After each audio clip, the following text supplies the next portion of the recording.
was like, why is no one investing in like alignment with their values? Yeah. So that's what in the redundant space. Yeah, never know about this.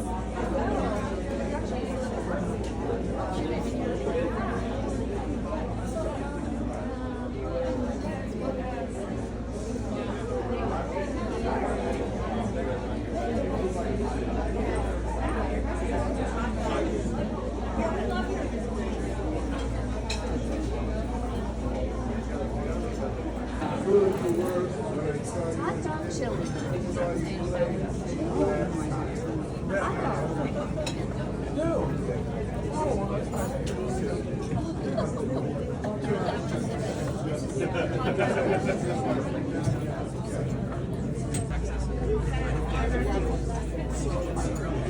Oh, where they are.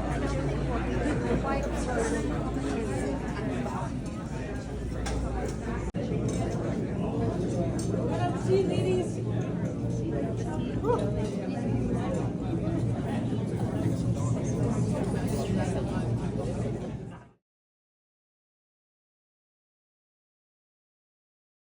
Cratered our economy, he's gutted our health care, he's given tax cuts to billionaires while cheating everyday Americans. His main motivations are revenge, punishment, and power grabs. And he's not alone. Republicans in Washington lick his boots every day, and I'm not kidding. Just look at what they've done in Texas. GOP lawmakers schemed to redraw their maps, you all know this, to create 5 new House seats to appease Trump because he asked them to.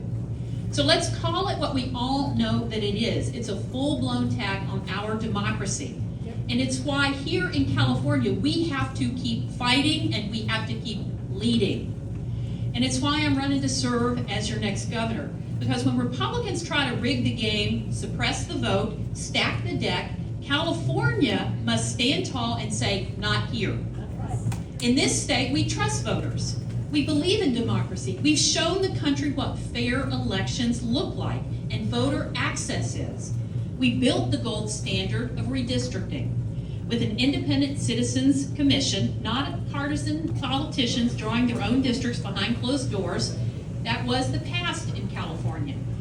As Speaker and President Pro Tem, I was part of making that selection. And we were pretty proud because I will tell you, aside from the fact that I think there was one problem, I'll tell you in a minute, we have the most diverse redistricting commission ever. It is majority women, people of color, has disability represented, LGBTQ+, and I would say if there's one problem, but we can get it right, it's geographic diversity. And you guys, given where you live, should pay attention to that. But we don't live in normal times, and I know your club talked about this the other day. California must give our voters their own power to fight back against the Republican power grab. So because make no mistake, if Trump wins or if Republicans take back the House with those gerrymandered seats, they'll decimate our rights even further than they already have, all of them. Reproductive freedom, workers' rights, LGBTQ equality, climate protections, the right to vote. And there's even a discussion of taking back the women's right to vote. Have you heard this? Yes. You know, I know it sounds like George Orwell's 1984, if any of you remember that, or Margaret Atwood's Handmaid's Tale. But you know, those are supposed to be books of fiction. But that doesn't feel like it now. It feels more and more like the reality that we are facing. And that's why I'm in this fight, because I believe in the promise of our state. I've lived it, and I'll bet many of you have as well. California gave me every opportunity. I grew up in a 4-room rented house with no indoor plumbing. We had an outhouse, we carried water from a spring, and I'm pretty sure the water was not clean. My dad was a coal and a lead miner. My mom worked in a garment factory. They worked incredibly hard, and yet we really struggled to make ends meet. But in my early 20s, I came to California. I ran 3 women's reproductive health clinics. I was able to buy my first home. I was a city council member. I was an acting mayor for a period of time in San Diego. And then later I led both houses of the California legislature. And honestly, I'm going to tell you, given my background and my history, it's more than a young gay woman from Southwest Virginia could have ever imagined. So to me, California does represent the American dream, the California dream. But today, I do know it's harder to live and to thrive here. Housing is out of reach, whether you're renting or trying to buy your first home. Healthcare, as much as we've tried to do in California, is uneven and it's hard to access. And the cost of living, I know, I hear it everywhere I go, is too damn high. These are really tough issues, and I know that. Our next governor has got to be prepared to tackle California's toughest challenges. When I was the Senate president, we raised wages, we expanded paid family leave, we invested in mental health and affordable housing, not just when it was easy, but when it was hard. And we have more work to do there. But I didn't just vote the right way, I helped lead on those issues. I know how important they are. And I'm running for governor to keep leading, to be a champion for working families, for seniors, for public employees and rural communities, for unions and for the middle class, to fight like hell to protect abortion rights. Because when the Supreme Court did the Dobbs decision, what Washington Republicans did after that was really betray generations of women. But after the Dobbs decision, I didn't waste any time. Having worked in 3 reproductive health clinics, we passed the constitutional amendment to codify the right to choose into our Constitution, so that if and how and when we choose to have a family is up to us. But we can't lose sight of what the real agenda is for national Republicans, and that is to end the goal and ban abortions altogether across this country. But I say not in California, not now, not ever. We'll continue to be a safe haven for women and reproductive freedom. We'll make sure that freedom isn't just on paper, but it's real for every single woman, no matter where she lives or whether she can afford it or not. It's a fight for the soul of California. And it's about whether we continue to be a model of progress or whether we let right-wing extremists drag us backwards as they're trying to do. Whether our state keeps defending democracy with fair maps, secure elections, and a government that reflects the people, or whether we let Trumpism creep across the country unchallenged.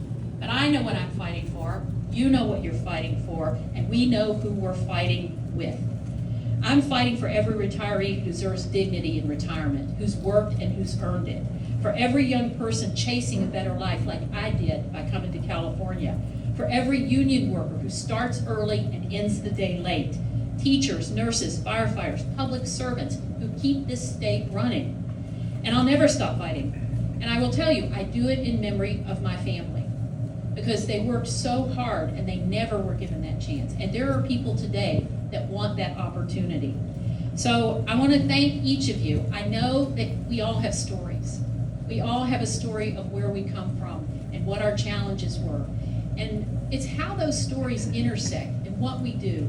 I had a professor in college. I was the first in my family to go to college and graduate. My family was so proud. And my professor said, because I went to college, I was pretty pissed off, because I didn't think the world was about me. Everything told me that it wasn't. I was poor, I was too country, I was too gay, and I had a professor who told me, imagine the world that you want to live in and then work to create it. And I've never forgotten that. And that you will not be a victim if you find others with a similar mission and goal, and you work together and empower each other. Empower each other, and that's how we make a difference. I've been traveling the state for 20 months. I've been in this campaign, and I was the speaker in the pro tem, so I got to travel the state in different ways. But right now, I'm trying to find all of those parts of the state I didn't get to go to before. And so I'm trying to listen. I do believe that listening is the best part of leadership, and to hear the stories. And so I want to hear what you have to say and share what you want to tell me and why you fight, what you expect of your next governor. But before that, I just want to say we've got the fight of our lives for 2026. And I'm running for governor, but we have got to take back the House. We have got to put a stop to what this administration is doing, and the way to do that is by supporting this redistricting effort in California. Look, I know we fought to make sure democracy was right for all, and we did it right. And at this point, they are not playing fair. They play by no rules of engagement. And so if we continue to do that, I fear what we will face. And so I know it's a hard discussion to have, and I know your clubs have talked about it earlier, but I think we have a lot of work to do. I look forward to doing that work with you, particularly as we look towards November 4th and the election. And already those who oppose what we're trying to do are spending millions and millions of dollars. They've already started. I know that I've talked to people that have already gotten the flyers, and they're misinforming people. You know, we will correct everything we need to correct once we get rid of this administration that is so hell-bent on destroying all of our values here in California. So I look forward to your comments and questions. I absolutely, Pam, want to thank you and Joanne for having me. Thank you so much for inviting me so long ago that I planned my tour around being here. And so I thank you for that. And I am ready to take comments and questions if you're up for it. Even though ICE is coming into our courtrooms, but we have to stand up, we have to say no, we have to not follow the regulations that we don't believe are legal. And I will applaud Gavin Newsom because, you know, a bully you cannot back down in front of, and this president is a bully. And so we've got to continue to fight, we've got to use the courts, and I would urge you to give what you can to some of these organizations up and down the state that are doing the work. Kind of like the organizations that's here supporting farm workers. Thank you for what you're doing. You had mentioned earlier that Trump is a bully, and we are a target in California, and I don't think that's going to change when it's not Gavin Newsom. And Gavin and his team have been, love him or hate him, been attacking him with a very specific kind of energy that he seems to understand. And I was wondering if what your plans are to kind of continue if you became governor, because I do think you're still going to be, the governor's going to be a target whether it's Gavin or not, and if the energy might be similar. Well, you know, Gavin and I are very different people. He loves the performance. I'm more of a workhorse. But let me just tell you, I grew up in Appalachia. I'm a hillbilly. Don't underestimate me. I mean, look, the woman back there asked me if I had cojones, and I said I got ovaries. But, you know, if I have to borrow your cojones, I will, sir. I'm not afraid. But, you know, I love to be underestimated. I absolutely do. I mean, that's how I became Speaker and Pro Tem. They didn't see me coming. And, you know, the first person in 150 years to do that. And I'm very proud of that. But it's mostly, though, because let me be honest with you, I'm a collaborator. I like to work with people to get things done. I'm a twin. I've always been a we. I play team sports. But don't fuck with me. Oh, there's a reporter in the room. Damn it. I forgot. My mother would be so upset that I did that.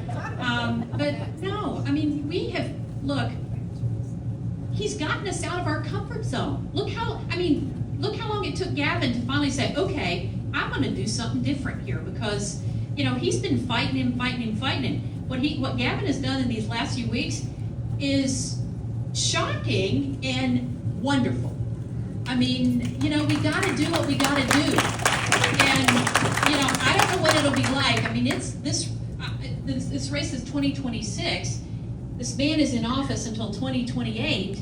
You know, I don't know what I'll be facing, but I will tell you this. I've lived through COVID. I've been the mayor of San Diego during a really awful crisis. We learn flexibility and to pivot and to do what we got to do to get the job done. You know, when you implement a new policy, you really need, and put a lot of funding towards it, you need to do oversight, accountability. I mean, taxpayers want efficiency in government. Public servants want efficiency in government. And when you're doing so much that your staff can't keep up, that the people you task to do the job, your department heads can't keep up, then I think you're doing a disservice to the public. That's a big issue, and I'll find a specific, but that's a huge thing because, you know, we implemented a program on mental health, which is a huge issue for children, behavioral health, a lot of money, $4 point something billion. And, you know, that's a big task to give public workers to figure out how to implement and get out in the streets. And I think you've got to have a plan to do things. And you've got to have a plan to work with the department heads to get it done and not overtax your staff. But no specific policy for us that you disagree with. Well, I will tell you one, it's one I haven't made up my mind on yet, which I'm very concerned about because it's expensive and I don't know that we're gonna get the outcome, which is the Delta Tunnel. Tunnels now tunnel. And it's very expensive. It's now well over $20 billion. Ratepayers are gonna have to pay for it. And I have not seen yet, I know we need water up and down the state. I know that's a huge issue. But I am very concerned that the cost does not justify what we're gonna get. I haven't seen how much more water we are going to get that's needed by the users. Okay. I'm a lifelong Democrat, but I never felt as low as I do today. Democrats whine, they complain, they criticize, not nearly aggressive enough, and it's frustrating as hell. The MAGA people are not afraid of Democrats. They control everything, and they are empowered right now. They need a really strong fight. Kind of what Gavin Newsom's doing. But in California, I think you're making sense on everything that you're saying, and only a governor can only do so much, because we're talking about a national problem. But back in the day, when you're a member of the Students of the Democratic Society, or you're in the BSU or in Black Studies, and people were afraid of us, okay? They were afraid and they moved out the way. Not so. I think you have to be very aggressive and you have to threaten like you mean it. And if you don't, you may as well just sit back and go with the flow. Because the MAGA red team is not afraid, they're empowered, and we're not doing anything but whining as far as I'm concerned. That's the one thing I would say. We have values, we have ethics, and they are just lying. But I also think one of the things I've noticed, I don't know if you have, the Democratic Party, and look, I'm from Appalachia. My parents were lifelong Democrats, and there are a lot of Democrats that feel like the party has just overlooked them, our party. And I believe that because I come from an area where, we were looked at as maybe not the most, we're pretty working class, and I think some of those folks have been left behind, my family members, but we're a big tent. We've become a bigger tent. The more diverse that we are, and California is the most diverse state in the country, and the more diversity, and frankly, the supermajority we have in the legislature in California that's allowed us to put this on the ballot because we were able to do that. We have a majority, we have a supermajority that gives us power to do things we weren't able to do all those years ago. But if you look at all the legislators, it's from A to Z, incredibly progressive to more moderate. That has been our success. We got more people elected, but there is a range of spectrum of beliefs. And so we Democrats, we fight amongst ourselves. I've been in those caucuses where I had to listen to the whole spectrum of how people feel on issues.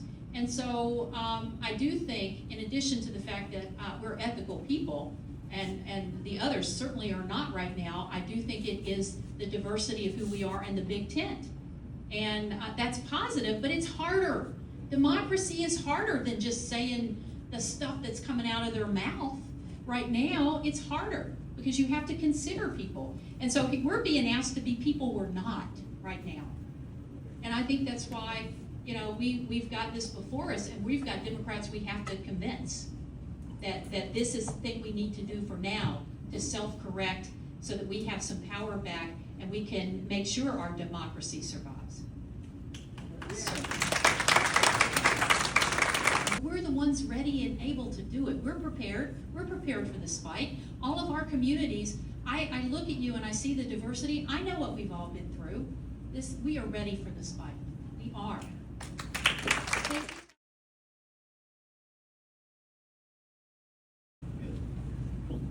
So first off, I want to thank everyone for being here. I want to thank the Feather River Democrats for inviting me and hosting this. I'm humbled and I'm honored to be here. For those that, I've seen some familiar faces here already, but for those that haven't met me before, my name is Jim Salegui. I'm running for Congress in District 1. A little bit about myself. I'm a lifelong Californian, save for a couple of years, lived in the desert out in Nevada. I come into this campaign here with a degree in international business. Graduated summa cum laude at California State University, Stanislaus. So I have that perspective as I look at these things. I've found as campaigning the last few months, there's been so much positivity, so much encouragement, so much momentum, that in June, I left a 17-year career in the banking and financial industry to focus on this campaign. So, I'm a progressive Democrat, focused on vertical issues like income inequality, and really my goal is to improve the quality of life of everybody. It's really what it is at the end of the day. I plan to reintroduce a modernized version of FDR's Economic Bill of Rights. So this will enshrine into law things like not-for-profit single-payer health care, affordable housing, improved access to education, and adequate income for everyone. In addition, I want to work to reform Citizens United. The 2024 election has shown more than any other that there's too much money in politics. We've all seen that. And we need to strengthen the voice of the people, hands down. And finally, there's been a lot of talk about redistricting, as we just heard from Joanna over the past few weeks. Personally, I don't like mid-decade redistricting. There's a good reason why it normally coincides with the census. However, authoritarianism is a clear and present danger. And we must do what is necessary to resist. In this case, it means supporting Governor Newsom's efforts to defend our democracy. Should the referendum pass in November, Siskiyou County, where I live, will move into District 2. Now, I believe a representative should live in the district that they serve. Now, should voters approve a referendum, I'll re-register into District 2. What that means is that Colusa, Yuba, Sutter counties will all move to District 4 under Representative Mike Thompson. But I've reached out to Representative Thompson's campaign to request a meeting to debrief the concerns shared by the community members from all walks of life. Although I'm switching to 2, if this goes through, although I'll be switching to 2, I want to follow through and serve your community to the best of my ability. And with that said, I want to thank everybody for their time. I want to thank everybody for their support of the Feather River Democrats.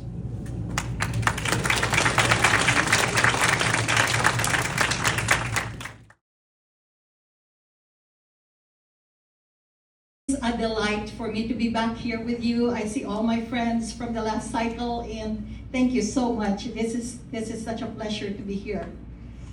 So, last week, finally, we had Lamanfa do his town halls, huh? And we finally got a chance to tell him what we think of him. So, did anybody here, were you able to go to the town hall and give him a piece of your mind? Yes. Woo! Yes, I did too. I was in Red Bluff. And so, we were able to tell him what we think. But today, as I talk with you, I want to tell you what is possible. Because I am running for Congress again.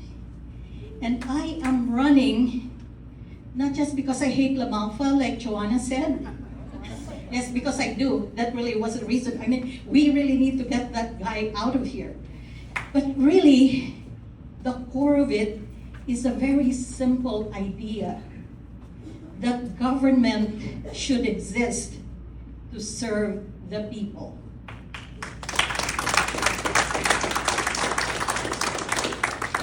sadly, the reality is that that's not what's happening right now. And even especially here for us in District 1, because we have a congressman who has repeatedly failed us. He failed us when our forests were burning and relief was slow to come. He failed us, he is failing us when we have seniors who have to decide whether they buy groceries or pay for their prescription pills. He's failed us when we have kids who graduate with heavy burdens of debt, with no opportunity for jobs that give them pathway to the middle class. But I say, and what Toni has said earlier, that this should not be so, right?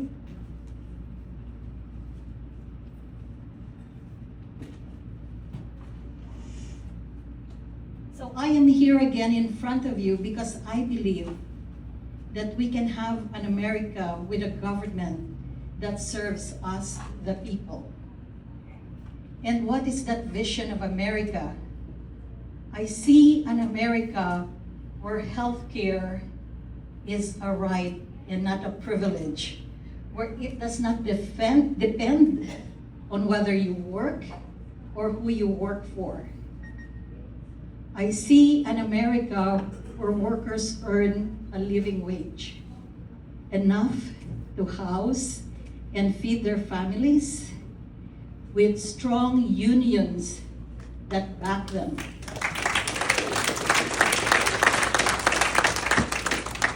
I see an America where our environment is protected, where we are responsible stewards of our forests, of our water, and we preserve our climate for our children and grandchildren. I see an America where housing is where families thrive and is not a profit engine for private equity and greedy corporate landlords. Right.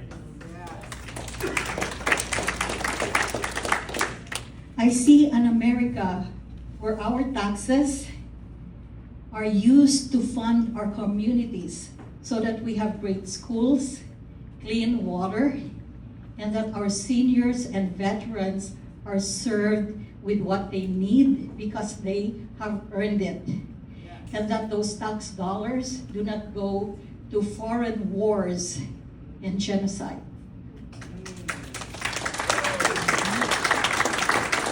I see an America where immigrants like me, who contribute to our communities and our economy, are treated with respect and dignity. I see an America where we have true, free elections, where we overturn Citizens United so that it is our voices that dictate the policies that shape our future. And so, that is the America that I'll be fighting for.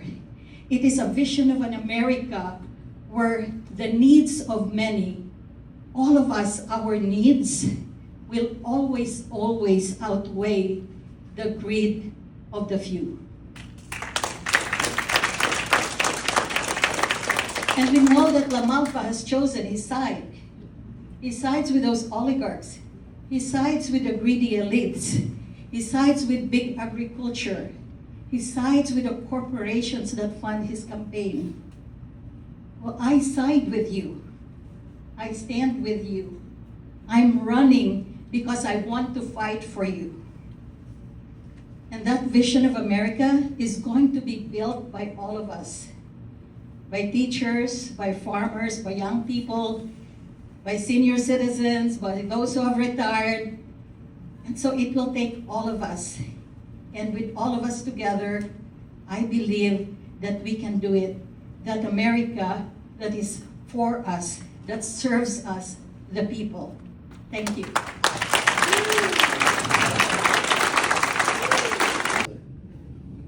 think we have to straighten out, clean up our own house. Well, it's like Obama said, that everybody is American. Yeah, well, good for Obama. So I love that. I love that. And I think that's one of the things that we need to look for. There are areas of commonality between us and the Republicans. And I think like one issue that we can look at is the Epstein files. So if you know Rep. Thomas Massey, who's a Republican from Kentucky, and Ro Khanna, Democrat from San Francisco, have teamed up to pass the Epstein Files Transparency Act. And yes, and all Democrats, I believe before the recess in Congress, that all Democrats are for it, and that they have the necessary number of Republicans who are supporting it, even Marjorie Taylor Greene. So that is one area where we can all get together. So maybe, maybe if the Republicans here in District 1 who think the same way, who know that La Malfa is all for covering it, would act and vote the other way, then that is one good thing that we can take advantage of.